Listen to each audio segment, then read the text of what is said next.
Well, did you know that nearly 15 million children and adolescents in America struggle with obesity? With all of the overindulgence at the holidays, now is the perfect time to begin some healthy conversations with your kids about food. Bethany, Dario of a Divergent Dietitian in Perrysburg joins us now. Thank you so much for being here today. Thank you so much for having me. Absolutely. Yeah, we've got cookies, we've got hot cocoa bombs, we've got cupcakes, you name it. It's pretty much in our house right now. We're getting all those goodies from our neighbors and all that good stuff, but yeah, we do like it. Yeah, most people do. I think you're in the majority there, and those foods definitely have a place.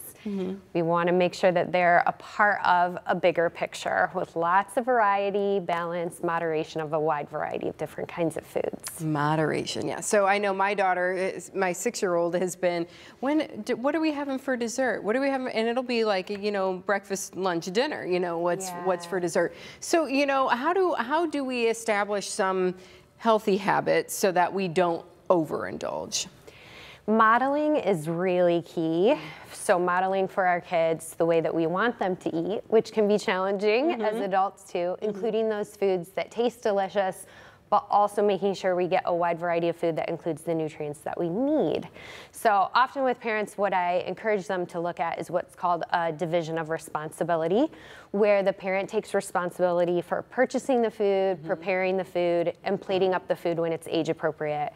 But then it's always the kid's responsibility to figure out how much of this do I need before I start to feel full or satisfied with that flavor and move on to a different flavor on their plate. Okay, so they have some responsibility too, you know. Yep.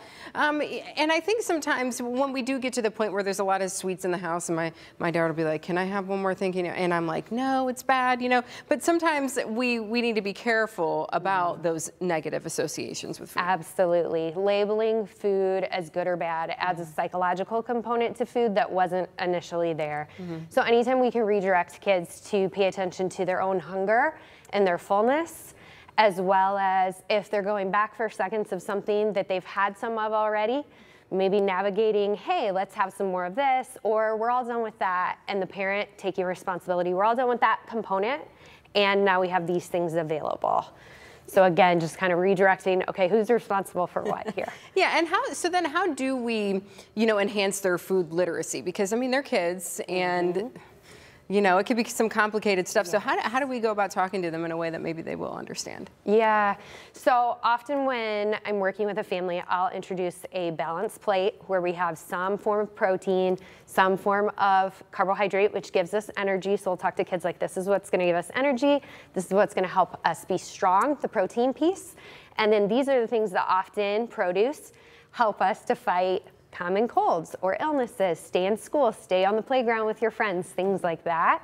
And so we can talk about what the food does for your body, which is a much more practical tool than getting into individual vitamins, minerals, things like that. No, that makes a whole lot of sense. If you tell, you know, it's like the whole Popeye, he eats his spinach and he's really strong, right? You know, it's a way of breaking it down so that they understand, and then you know, they'll be excited about it too. Yes. What are some of the big challenges that you find that, you know, your clients, patients are coming in and just they're really struggling with right now, and as we go into the new year? We see a lot of really black and white thinking. So thinking, okay, I can't have any of this, and then when we have access to it, eating a large amount in one sitting. And so we work a lot on when we make those balanced plates, can we include some of those things that maybe feel forbidden or are labeled as bad and include them in moderation. So can we sometimes put a donut on our kids' plate as part of breakfast? Or can we sometimes put bacon or other foods that sometimes are labeled as less healthy on the plate in order to encourage moderation over elimination? That's really smart. You know, you can't say they can't have it, right?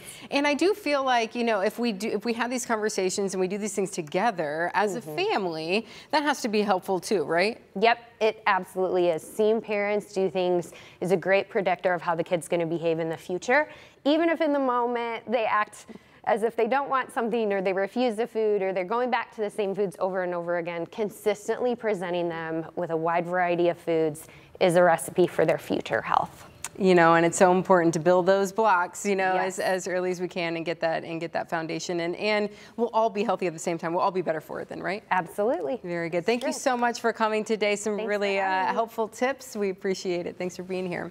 Well, still